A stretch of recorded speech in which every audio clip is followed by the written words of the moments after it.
నమస్తే. జిజియా మాతను గొప్ప మాతృమూర్తిగా చూస్తాం, ఆదర్శమూర్తిగా చూస్తాం. దేశభక్తిని, ధర్మనిష్టను, క్షాత్రాన్ని నూరుపోసి పెంచిందామె శివాజీని. భారతదేశ ఏకత్వానికి, అఖండత్వానికి రక్షకుడిగా దేశాన్ని నడిపిన యోధుడుగా తీర్చిదిద్దింది, యోద్ధగా తీర్చిదిద్దింది. రామకృష్ణుల కథలు చెప్పింది, రామాయణాన్ని చెప్పింది, మహాభారతం చెప్పింది, భాగవత కథలు చెప్పింది, అందులో ఉన్న నీతిని చెప్పింది ఆమె. అయితే కొందరు తల్లులు ఉంటారు కేవలం రాక్షసత్వాన్ని, వైషమ్యాల గురించి, వైషమ్యాలు రెచ్చగొట్టేలా రాక్షసత్వాన్ని నూరిపోస్తారు కొందరికి. అలాంటి వాళ్ళు ఎట్లా తయారవుతారంటే, నీ విష్ణువుతో చెప్పుకో అంటారు.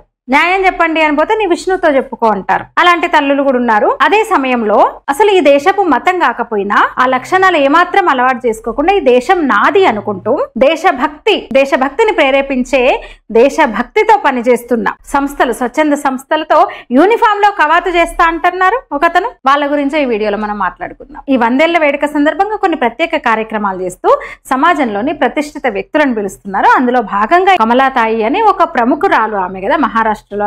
ఆమెను దసరా ఉత్సవానికి RSS ఇన్వైట్ చేస్తే తను సరే నేను రాను అని చెప్పొచ్చు, ఇష్టం లేకపోతే. RSS పట్ల నాకు మంచి అభిప్రాయం లేదు, నేను ఆ సంస్థ ప్రోగ్రామ్ కి నేను రాను అని చెప్పొచ్చు. కానీ ఆమె ఒక పెద్ద సుదీర్ఘమైన లేఖ రిలీజ్ చేసింది. ఆమె సామాజిక చైతన్యానికి హాని కలిగించేలా దసరా వేడుకలు ఉంటాయి అన్నది. ఈమె చాలా గొప్ప ఆవిడ.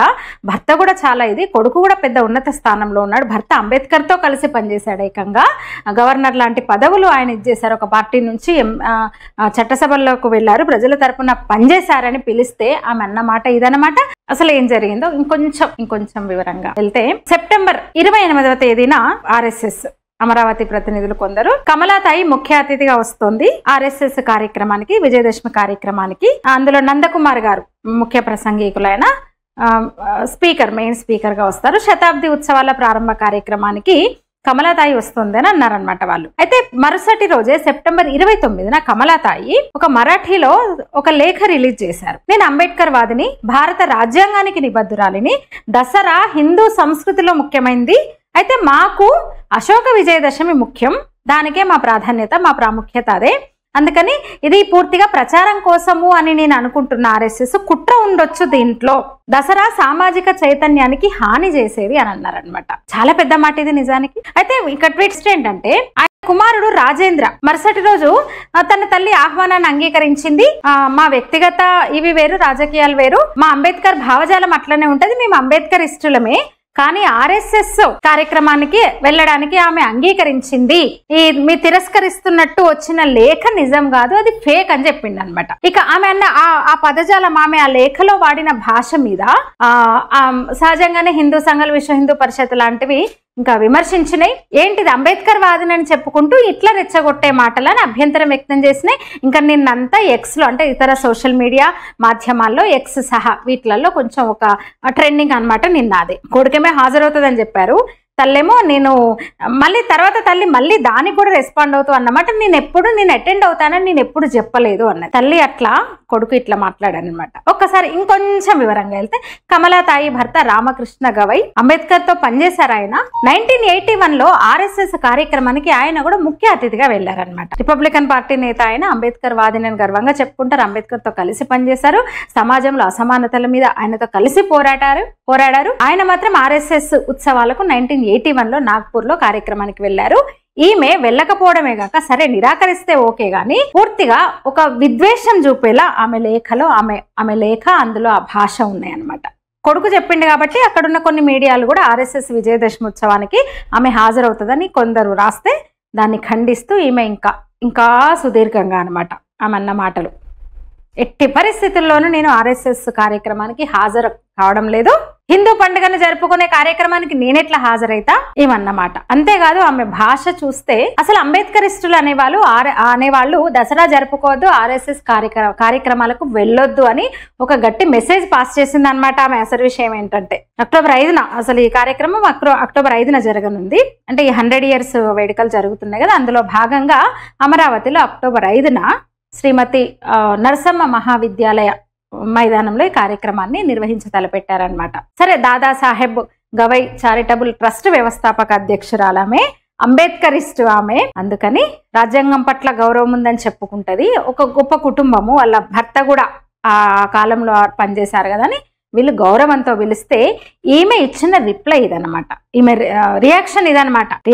అట్లా రియాక్ట్ అయింది ఆమె. సామాజిక స్పృహకు సామాజిక చైతన్యానికి నేను ఏ విధంగానూ హాని కలిగించను అని ఆమె అన్నమాట. అంటే ఆర్ఎస్ఎస్ సమాజానికి హాని చేసే సంస్థనా? దసరా అనేది సమాజానికి హాని చేసే ఉత్సవమా ఇది? అంటే వీళ్ళ భావజాలము, వీళ్ళ ఇది చూడండి. అశోక విజయదశమిని చేసుకుంటదంట ఆమె. అసలు విషయం ఏంటంటే వీళ్ళు ప్రచారం చేస్తారు కదా, యుద్ధంలో ఏరులై పారిన రక్తాన్ని చూసి అసలు ఏంటి హింస ఏంటని అహింసామూర్తి అయ్యాడు అశోకుడు, అప్పుడు బౌద్ధాన్ని స్వీకరించాడని చెప్తారు కదా, అది కూడా అబద్ధం. అసలు అంతకన్నా ముందే, కళింగ యుద్ధానికన్నా ముందే అశోకుడు బౌద్ధాన్ని స్వీకరించాడు. ఆధారాలు ఉన్నాయి, చరిత్రకారులు బయటపెట్టిన ఆధారాలు కూడా ఉన్నాయి. ఇట్లా ఉంటదన్నమాట వీళ్ళ ప్రచారము, వీళ్ళ ఒక హిందూ ద్వేషం వెళ్ళొద్దు అన్నది ఆమె. డైరెక్ట్ ఇలాంటి కార్యక్రమానికి ఈ ప్రచారాన్ని మీరు నమ్మొద్దు, ఆర్ఎస్ఎస్ కార్యక్రమానికి నేను పోవట్లేదు, మీరు కూడా వాళ్ళ ప్రచారాలకు మీరు నమ్మొద్దు. అసలు నాతోటి అంబేద్కరిస్టులకు నేను చెప్తున్నా, ఆర్ఎస్ఎస్ కుట్ర చేస్తుంది, అసలు నన్ను పిలవడమే వాళ్ళు ప్రచారం కోసము ప్లస్ కుట్ర చేస్తున్నారు అని. ఒకసారిగా ఇది వివాదం అవడంతో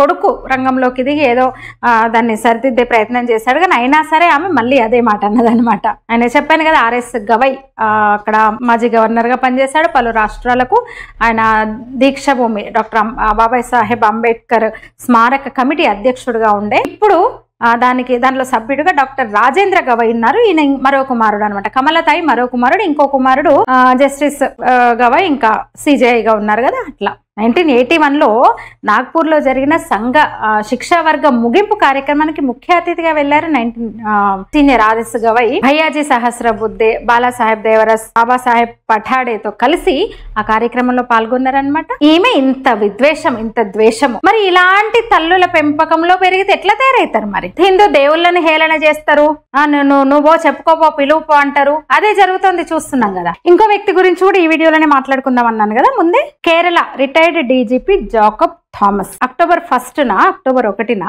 ఎర్నాకులం జిల్లాలో పల్లికరలో జరిగే ఆర్ఎస్ఎస్ పథ సంచలనంలో ఘనవేష ధరించి, అంటే ఆర్ఎస్ఎస్ స్వయం సేవకులు వేసుకునే యూనిఫామ్ అన్నమాట, ఘనవేష ధరించి నేను ఆ కార్యక్రమంలో పాల్గొంటానని ఆయన చెప్పారు. జాకబ్ థామస్ ఆయన క్రిస్టియన్ అసలైతే, కానీ నేను దశాబ్దాలుగా నేను కిరస్తాని అయినా క్రైస్తవునైనా సరే దశాబ్దాలుగా ఆర్ఎస్ఎస్ తో నాకు అనుబంధం ఉంది, ఆ సంస్థ అంటే నాకు చాలా గౌరవం, మోహన్ భగవత్ లాంటి సంఘంలోని ప్రముఖ వ్యక్తులంటే నాకు చాలా రెస్పెక్ట్, స్వయం సేవకుల క్రమశిక్షణ నిస్వార్థ సేవ నన్ను అసలు ఆ సంస్థ వైపు ఆకర్షించినాయి. నన్ను వ్యక్తిగత లాభాల కోసం ఆశించే సంస్థ కాదు అది, ఇతర సంస్థల్లాగా అసలు వ్యక్తిగతంగా లాభాపేక్ష చూసుకునే ఒక కార్యకర్తను, ఆర్ఎస్ఎస్ కార్యకర్తను నేను ఇంతవరకు చూడలేదు. దేశం పట్ల అంకిత భావం, దేశం పట్ల భక్తిని ప్రదర్శించే సంస్థ ఆర్ఎస్ఎస్ వినా ప్రపంచంలో మరేది లేదని ఆయన అన్నారు. తాను ఐపీఎస్ అధికారిగా పనిచేసినంత కాలం అప్పుడు కూడా గమనించాను, నేను ఆర్ఎస్ఎస్ వాళ్ళని దగ్గర నుంచి గమనించాను, ఆ సంస్థ కార్యకలాపాలను దగ్గరగా చూసి నేను అటువైపు ఆకర్షితున్నాను.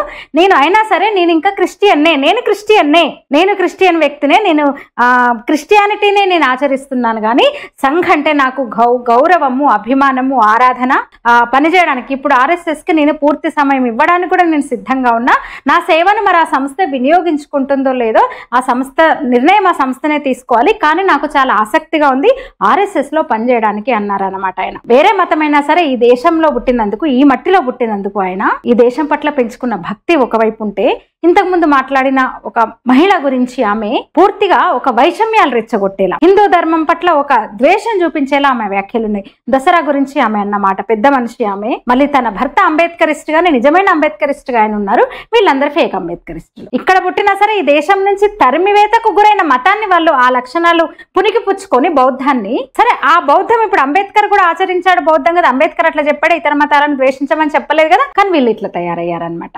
ఉంటారు ఇట్లా తలుగుతా ఉంటారు అందరూ. మనకి వాళ్ళ విషయంలో అప్రమత్తంగా ఉండాలి, అన్ని చూడాలి, అన్ని అర్థం చేసుకోవాలి, మనం అప్రమత్తంగా ఉండాలి. చెప్పిన కదా రామకృష్ణుల గురించి, ఈ దేశంలోని పురాణాల గురించి చెప్తే శివాజీ లాగా తయారవుతారు, లేదంటే నీ దేవుడు ఎక్కడున్నాడు ఏది రమ్మని చెప్పుకోపో అనేటట్టు తయారవుతారు అనమాట. మరి మీకు అనిపిస్తుండొచ్చు ఇలాంటి వ్యక్తులను ఎందుకు పిలిచింది ఆర్ఎస్ఎస్ అని. పూర్తిగా ఒక క్రిస్టియన్ ఎందుకు పిలిచింది, క్రిస్టియన్ రిటైర్డ్ ఐపీఎస్ ఎందుకు పిలిచింది, అసలు ఇట్లా హిందూ మతం పట్ల ద్వేషాలు పెంచే ఒక ఈ మహిళను ఎందుకు పిలిచింది అంటే, ఆమె ఇంత ద్వేషం అని తెలియదు కదా, ఇప్పుడు పిలిస్తే కానీ తెలిసింది కదా.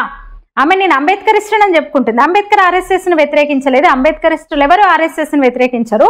అంబేద్కర్ స్వయంగా నాగపూర్కి వెళ్ళి ఆర్ఎస్ఎస్ శాఖ చూసి వచ్చారు. ఒక కార్యక్రమానికి అతిథిగా పిలిస్తే వెళ్ళారు. అంబేద్కర్ కూడా ఆర్ఎస్ఎస్ ను మెచ్చుకున్నారు. అంబేద్కర్ కూడా. కానీ ఈమె అంబేద్కరిస్టు ముసుగులో ఆర్ఎస్ఎస్ ను వ్యతిరేకించడమే కాక దసరా గురించి అంత తీవ్రమైన వ్యాఖ్య చేసింది అనమాట. సరే, మరి ఎందుకు పిలుస్తారు? వీళ్ళని ఎందుకు పిలిచారంటే అందరినీ పిలుస్తారు. ప్రణబ్ ముఖర్జీ కాంగ్రెస్ పార్టీని శ్వాసించిన వాడు ఆయన. అది కొన ఊపిరి పోయే వరకు కూడా, శ్వాస ఆగిపోయే వరకు కూడా కాంగ్రెస్ పార్టీని శ్వాసించిన వారు ప్రణబ్ ముఖర్జీలు అంటున్నాను కూడా పిలిచారు.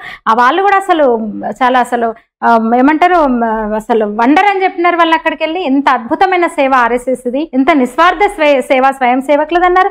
జవహర్లాల్ నెహ్రూ అట్లాగే అన్నాడు. పిలిచారు ఆయన పరేడ్ లో పాల్గొనమని, రిపబ్లిక్ డే పరేడ్ లో యూనిఫామ్ తో పాల్గొనమని పిలిచారు ఆయన నెహ్రూ. అందుకని వీళ్ళు గుడ్డిగా, వీళ్ళకేమీ తెలియదు కానీ ద్వేషిస్తారు హిందూ మతాన్న ఆర్ఎస్ఎస్ నైనా. ఇప్పుడు ఈమె చేసిన పని ఇదే అనమాట. సరే, ఎందుకు పిలుస్తారు మరి అంటే మన మూలాలు, వాళ్లకు తెలిసిన వాళ్ళ అనుభవాన్ని 2 మాటల్లో చెప్తారనేది ఒకటైతే, ఇలాంటి వాళ్ళు కొంచెం మన మూలాల గురించి, మన దేశం గురించి, మన ధర్మం గురించి తెలుసుకుంటారని పిలవడంలో కూడా దాని ఉద్దేశం అనమాట. అట్లా ఈమెను పిలిచుండొచ్చు.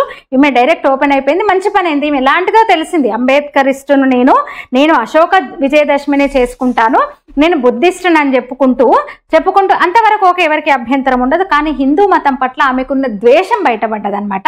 మరి అలాంటి తల్లి పెంపకంలో పెరిగిన కొడుకులు ఎట్లా తయారవుతారు? అట్లనే తయారవుతారు. జిజియా పెంపకంలో పెరిగిన శివాజీ ఎట్లా తయారయ్యాడు? అట్లా కొందరు తయారవుతారు.